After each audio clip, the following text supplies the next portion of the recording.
Bismillahirrahmanirrahim. Alhamdulillahi Rabbil Alameen. Wassalatu wassalamu ala sayyidil mursaleen wa ala alihi wa sahabati ajma'in. Subhanaka la ilma lana illa ma 'allamtana innaka antal alimul hakim. Subhanaka la fahma lana illa ma fahamtana innaka antal jawadul karim. Rabbi zidni ilma.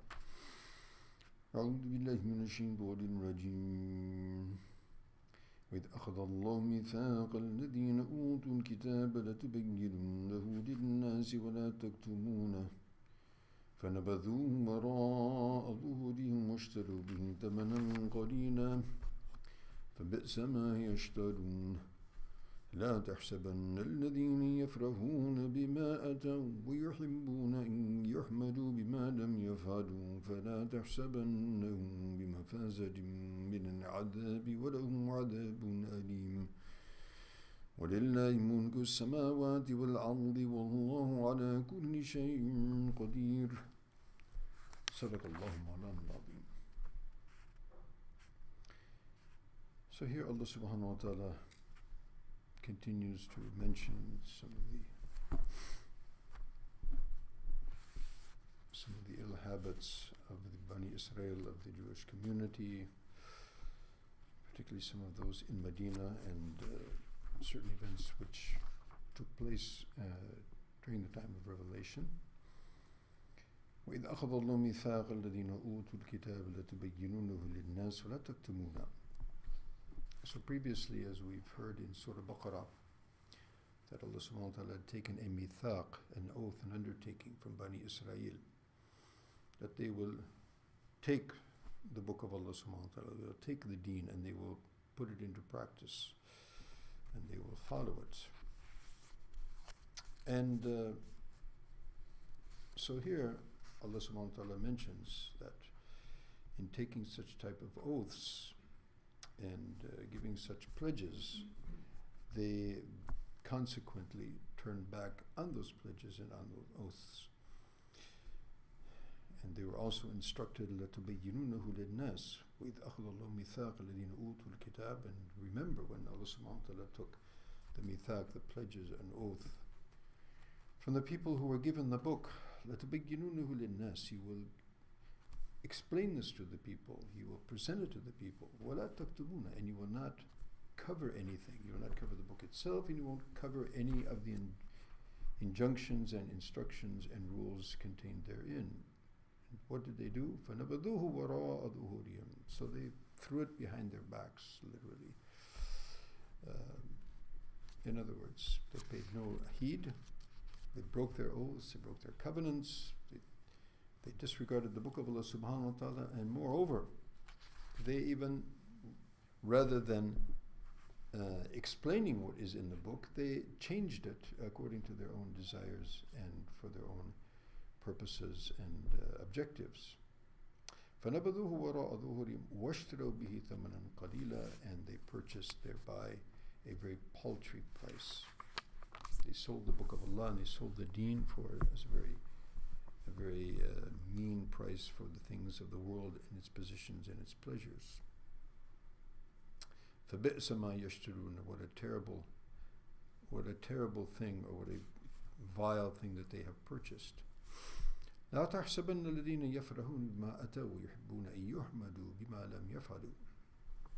And as mentioned, not only did they not convey the book and explain it to the people and make it clear for the people so they could follow. Moreover, they twisted and turned it according to their own desires. And not only that, they were they felt themselves very clever, and they considered themselves, very witty and yafrahun. In fact, they would rejoice in how they were able to, or they thought they were able to fool Allah and His Rasul.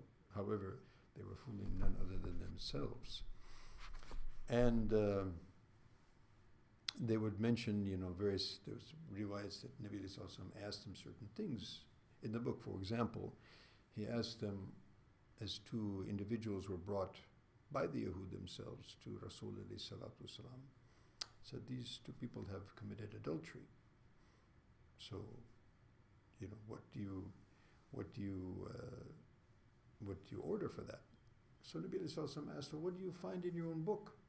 Knowing full well that in their book is a rajam, is a stoning. They said, well, we find in our book that we beat them a little bit, blacken their faces with some tar or some soot or something, and then let them go. So Abdullah ibn Salam radiallahu ta'ala was present in that gathering. He says, you have told lies and you know it. So bring the Torah and read it. So the fellow brought the Torah, the Midrash, the scholar from among them brought the Torah, and he kept his hand over the portion where that injunction is read. And he read before it and read after it. So Abdullah Salam took his hand over, he said, okay, read that. And there it was, the Ayat al-Rajam. So they said, yeah, okay. So why did you do that?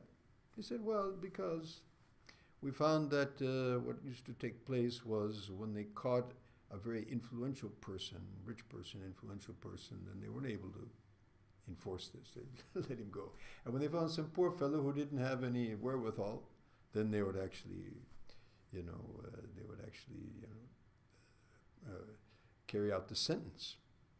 So they used to, change these. So Nabi Alayhi Salatu used to ask them certain things, what were in their book, and they would, give some wrong answer and twist it all around, and then they would go back to among themselves, and mashallah, we have, we fooled, Muhammad and his people. But actually they were fooling none other than themselves. And not only that, but they wished to be praised for this, that they were clever, and they wished to be praised for their cleverness.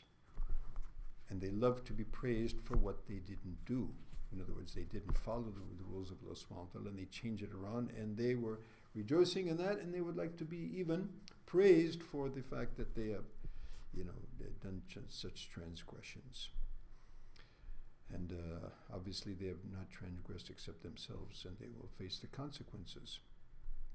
So, فَلَا تَحْسَبَنَّهُمْ بِمَفَازِدٍ مِّنَ الْعَذَابِ. So don't think that they will be safe from the punishment of Allah subhanahu wa ta'ala, who knows very well what they are doing and how they're doing, and they will soon reap their consequence. وَلَهُمْ عَذَابٌ عَلِيمٌ, and they will have a very painful chastisement. وَلِلَّهِ مُلْكُ السَّمَوَاتِ وَالْأَرْضِ وَاللَّهُ عَلَى كُلِّ شَيْءٍ قَدِيرٌ. And of course to Allah subhanahu wa ta'ala belongs the kingdom and the possessions of all that is in the heavens and in the earth, and Allah subhanahu wa ta'ala is powerful over all things. Now one point also is, 2 points actually. Number one is that this is a clear injunction that the rules and regulations of the book of Allah subhanahu wa ta'ala Sharia must be explained to the people. So would there be conditions where that cannot take place, or it shouldn't be taking place? Because otherwise it's a clear instruction that in any case you should have to explain that and tell the people that. So there are certain things, there are certain aspects of Sharia which certain people, it wouldn't be appropriate to explain these things because they cannot understand and they'll take it otherwise. And so you have to judge.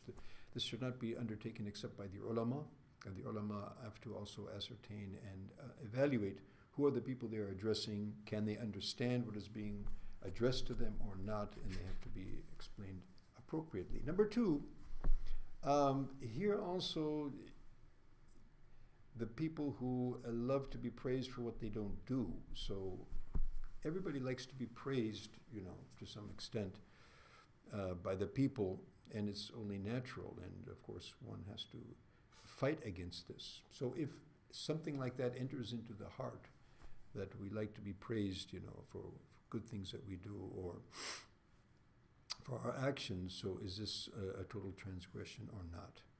So Nabi Alayhi Salatu also mentions that when he was asked that, look, we do things for the sake of Allah subhanahu wa ta'ala, but it comes to light and people praise us, so we fear that that's going to ruin and spoil our actions. So Nabi Alayhi Salatu said, هذا عاجل bushra. This is actually a quick sort of